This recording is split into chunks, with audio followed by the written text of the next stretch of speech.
Have you ever wondered what makes the perfect donut? That pillowy softness, fluffy perfect shape, and that shiny melt in your mouth glaze. Today's video I'm going to share with you ultimate recipe of the perfect soft, fluffy and pillowy donuts the bakery style.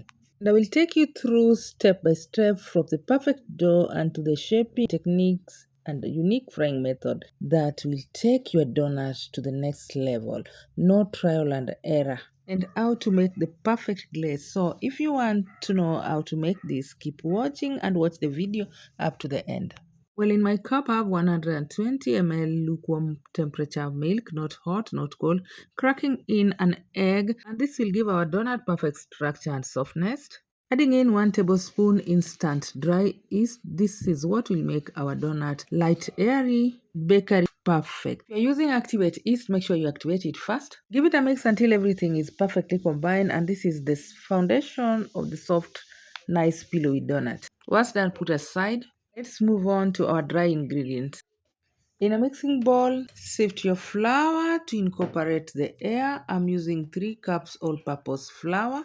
Add 2 tablespoons of sugar to enhance both flavor and color when frying. Mix until everything is nicely combined. This ensures even distribution for perfect dough.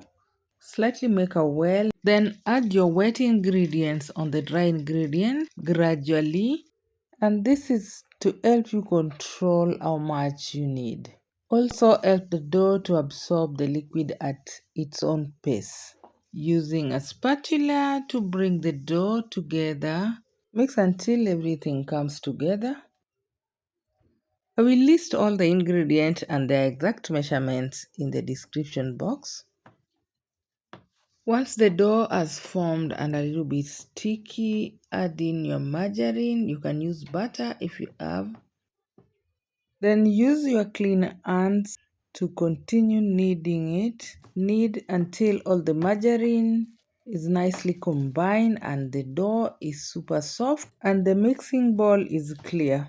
Once done, you transfer it to your worktop. I don't like to place my dough on the worktop direct like that, so I'm going to use this baker's mat to continue kneading my dough here.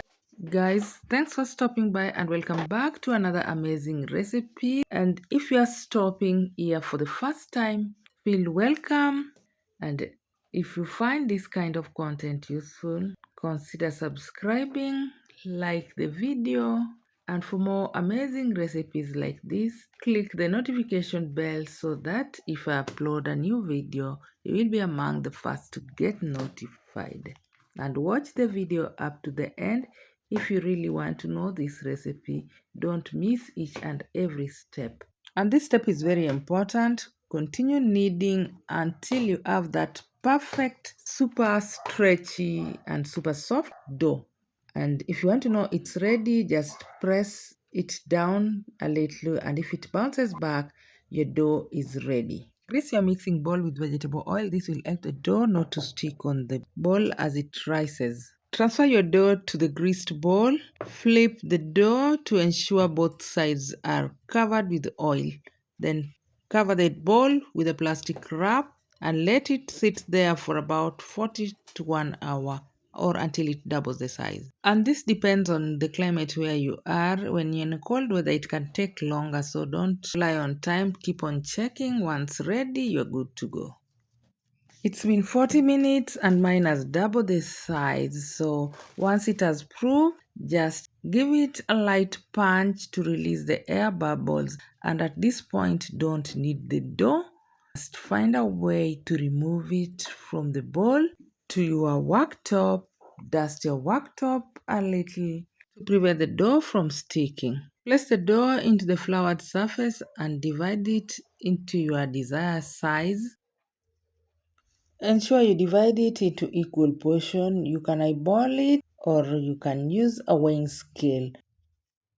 I will use a weighing scale to weigh my donut, and this will enable me to get the perfect uniform donut, which is very important because when they are of the same size, they will cook at the same time. I'm going for 80 grams or 83, 82 there. Take each portion of the dough and gently shape it, slightly flatten it down, then tuck it in tightly the same way you do with bread. Carefully shape it into a smooth round ball, making sure there are no cracks. This step is what gives it that soft, fluffy interior. I will use this measuring cup to shape it further, then use another one to press it down to release some air and also to give it that round shape and flatten it. Then place your dough ball into floured tray. And this will continue until all our dough balls are shaped. You can even use the cookie cutter. This also will depend with the size and the shape you'd wish to have.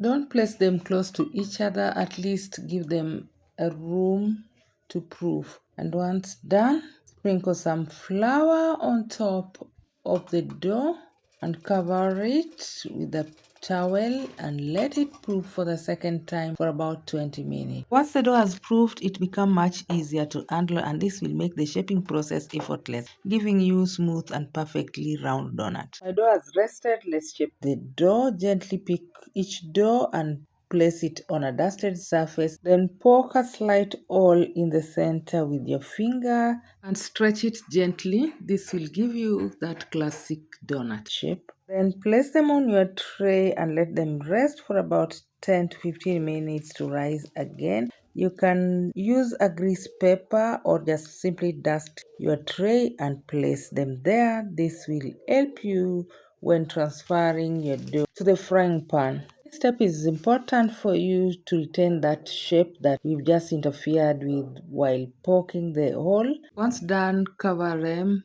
with the kitchen towel and let it rest for 20 minutes. Meanwhile, as our dough is resting, let's make our chocolate glaze. In my bowl, I have shredded dark chocolate and I will melt it using double boiler. Do the same in a microwave if you have one. Mine is faulty, so I'm just going to use this and it's even easier. Add in 1 tablespoon milk and give it a good mix. Once all the chocolate has melted, add a teaspoon of butter to give it that shiny look, then stir it in to mix well. Then remove the bowl from the boiler and set aside. Ensure you cover it with a plastic wrap so it doesn't form skin. Done with the chocolate glaze, let's move to sugar glaze. In a mixing bowl, add powdered sugar. This is half a cup and mix it with 1 tablespoon of milk gradually to form a thick paste. Guys, if you haven't liked this video up to this point, what are you still waiting for?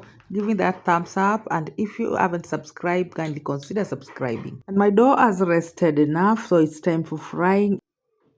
Place your frying pan on your stove and light it and set the flame to medium. Then add your oil and let it heat on a medium heat. Don't let the oil get too hot. Once the oil has become to medium temperature, carefully place few donuts into the oil. Ensure you leave the space for the donuts to puff. Don't overcrowd the pan. That might drop the temperature, leaving our donuts to circle the oil, which can lead to greasy donuts, and we don't want that. Medium heat allows the donut to cook well inside and outside, unlike the hot one, which will just burn the outside instantly. Once they are puffed up nicely and golden brown in color, just remove them. They are ready, and continue with the next batch until all the donuts are done. Once done, place them on a wire rack, which will keep them from sitting in the oil, which helps them stay light and airy rather than soggy. And let them cool completely before coating in the glaze so that you get an even coating without donut melting in the chocolate. I made a little glaze, it's just for this video. I don't really take sugar, so if you are a sweet tooth, you're free to adjust your glaze and make as many as you wish. Just dip your donut into the chocolate glaze, and there you have it. Nice shiny chocolate glaze. Put aside as you continue with the rest. Now we're just going to play with the sugar glaze. I really don't have any design on my mind. Just play around with it and you'll have something that looks like a design. And this is what I've come up with. Kinda zebra print. I think I love it. What do you think about it? And this other one, I'm just going to play around with some sprinkle. And the other one is desiccated coconut. So you can just play around with anything of your choice. This one, I'm just going to pipe some sugar glaze. The remaining ones in my piping bag. And you can also just leave it in the bowl, then dip it. Since I did not make a lot, then I'll play around with the half of this with the sugar sprinkle and some desiccated coconut. It's just a matter of being creative and it's fun doing this. And my donuts have come out very colorful, lovely, looking so nice. And this is ideal for parties. If you even have birthday, you can make this at home. Guys, I hope you try these tips and see the difference for yourself. And you'll never go wrong with this recipe. This is sure bet recipe, donut bakery style. Have a look at the inside. Nice, pillowy, airy, soft, fluffy, name it, and so delicious. Guys, I hope you have achieved something out of this tutorial. And if you haven't liked this video, kindly give me that thumbs up. And if you haven't subscribed, consider subscribing for more amazing recipes like this. Thanks for joining me, and I will see you in my next one. Bye bye.